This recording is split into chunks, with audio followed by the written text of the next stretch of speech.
레위기는 제사법 혹은 의식법에 대한 규례를 수록해주고 있습니다. 또 무엇이 정결하고 무엇이 부정한가 하는 것들을 구별하는 여러 규정들이 들어가 있습니다. 제사와 관계에서 왜 정결법이라고 하는데 부정과 정결을 이렇게 자세하게 이야기를 해주시느냐. 부정한 상태가 됐을 때는 하나님 앞에 제사를 드릴 수가 없었어요. 그 부정함을 벗어나게 될 때 비로소 제사를 드릴 수 있도록 하셨기 때문에 이 레위기가 그러한 내용들을 아주 자세하게 기록을 해줍니다. 언제 이 말씀이 주어졌을까? 모세가 시내산에 있을 때 이러한 모든 계명들을 그가 받게 된 것으로 우리가 보게 됩니다. 시내에서 받았던 중요한 것은 십계명이 기록이 되죠. 하나님께서 돌비 2개에다가 하나님의 백성들로 이렇게 살아라 하는 그 계명을 주시고 또 거기에서 또 무슨 규례를 주시냐면 성막을 짓는 규례를 하나하나 다 모세에게 알려주셔가지고 산 아래로 내려왔을 때 오홀리압이라고 하는 사람, 부살렐이라고 하는 사람을 중심으로 해가지고 이 성막을 짓게 합니다. 이 성막이 완성될 즈음 하나님께서 그런 그 성막에서 뭐 하는가? 성막에서 제사를 드릴 것을 가르쳐 주시는 여러 규례들이 이 레위기에 자세하게 기록이 되어 있다 하는 겁니다. 1절로 우리가 읽었던 말씀을 보면 여호와께서 회막에서 모세를 부르셨다. 이 말은 회막이 이미 완공이 되어 있는 상태라는 것을 보여주죠.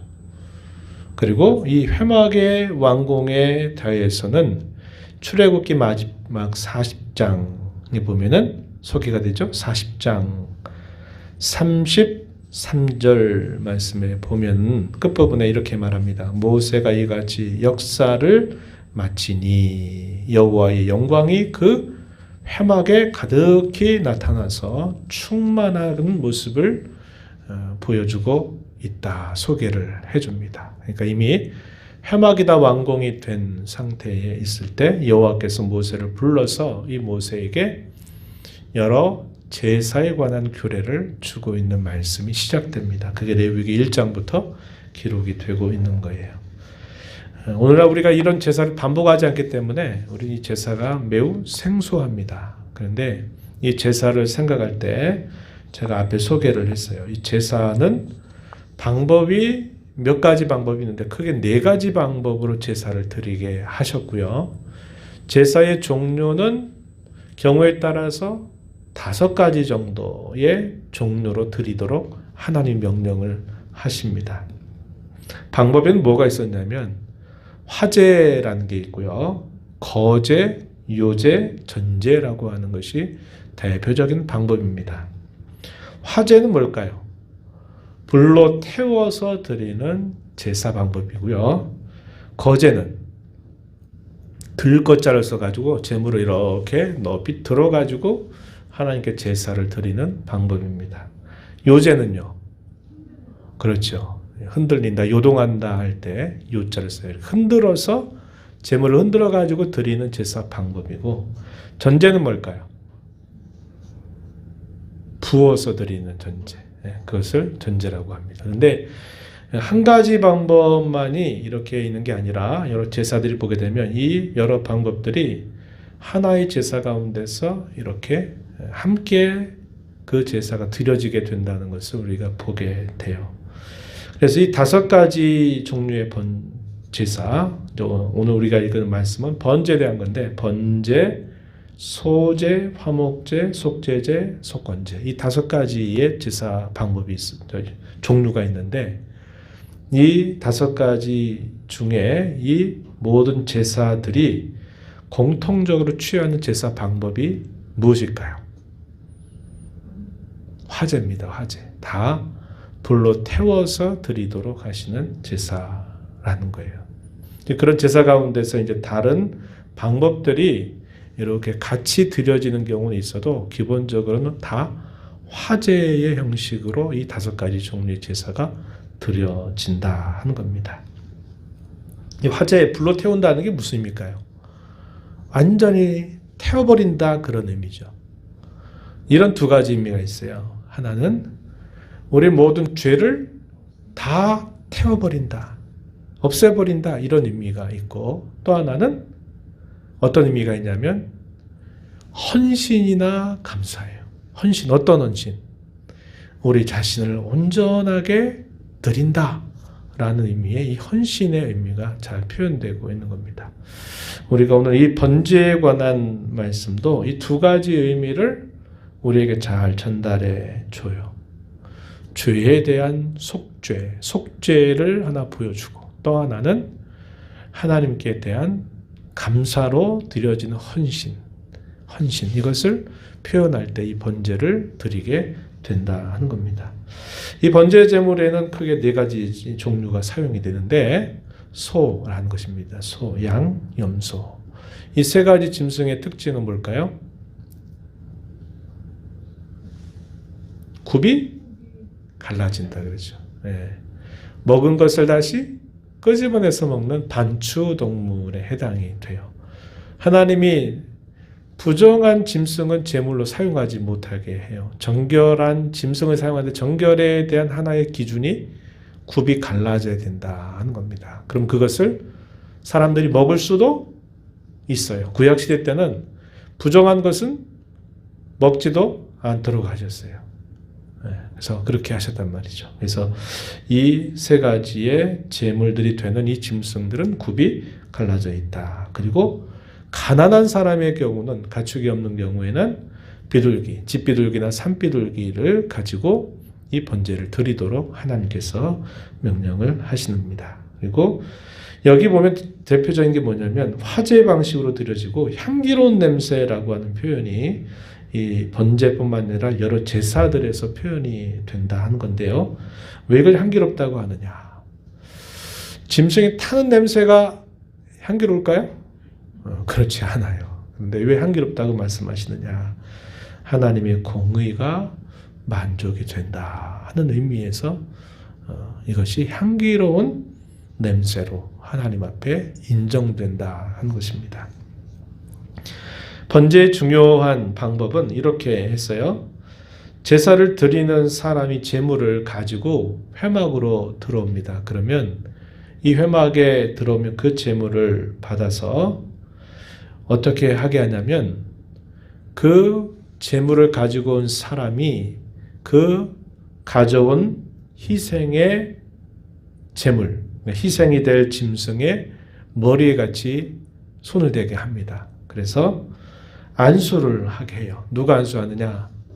제사를 드리는 사람이 가져온 제물에 머리에 이렇게 손을 얹어요. 이 말은 전달한다라는 의미가 있어요. 뭐냐면 내가 범한 죄라는 것을 내가 이곳에 전달한다 하는 그런 의미가 있는 겁니다. 안수의 의미가 바로 그런 의미예요.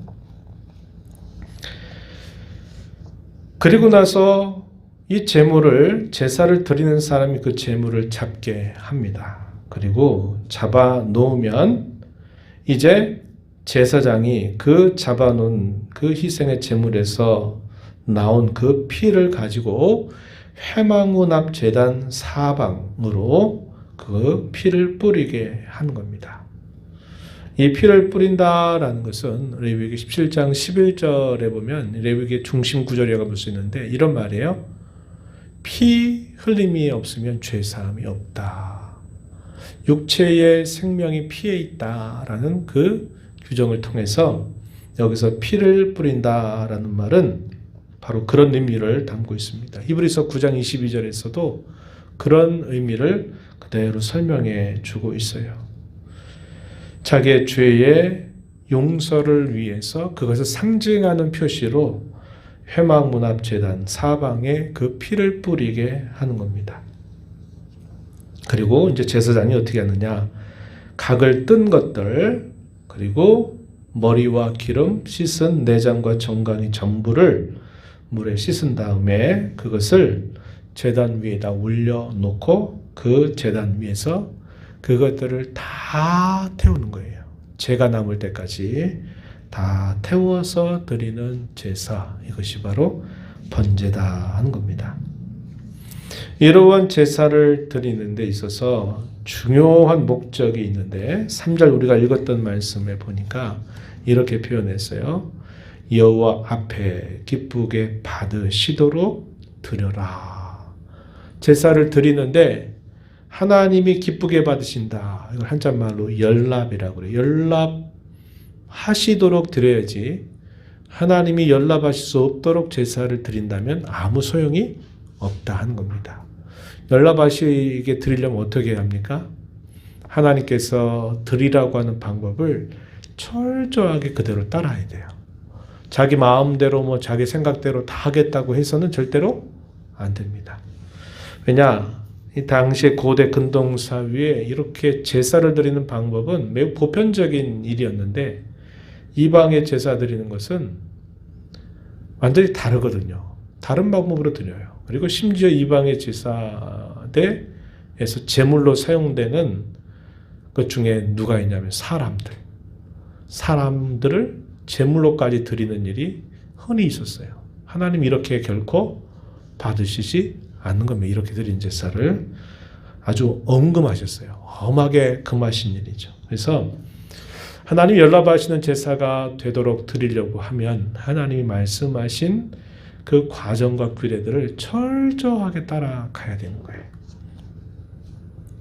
그리고 거기에 어떤 마음으로 자기의 죄에 대한 진정한 회개의 마음과 또 하나님의 용서를 믿는 마음을 가지고 그 제사를 하나님이 원하시는 대로 드려야만 그 제사가 연락된다 하는 겁니다. 그 원리는 오늘 우리가 하나님 앞에 예배하는 것과 똑같아요.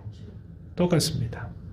우리가 하나님 앞에 예배한다고 우리 마음대로 하고 싶은 대로 막 이렇게 하면 그 예배 하나님 무조건 받으시지 않아요. 하나님 우리에게 명령하신 바를 따라서 해야 그 예배를 하나님이 받아주시는 겁니다. 어떻게 예배에 나와야 될까요? 우리의 죄에 대한 안타까운 마음과 하나님께서 우리의 죄를 용서해 주신다고 하시는 이 믿음을 가지고 하나님 앞에 나와야 돼요. 그래서 믿음이 동반된 예배를 하나님이 원하시는 대로 드리는 예배를 하나님이 기뻐 받으시고 그 예배 가운데 하나님이 응답하신다, 만나주신다 하는 것입니다. 그런 의미에서는 동일한 원리가 적용이 된다 하겠습니다. 그리고 하나님이 기쁘시게 받으심이 되면 어떻게 되는가? 4절 하반절에 보니까 기쁘게 받으심이 되며 그를 위하여 속죄가 될 것이다.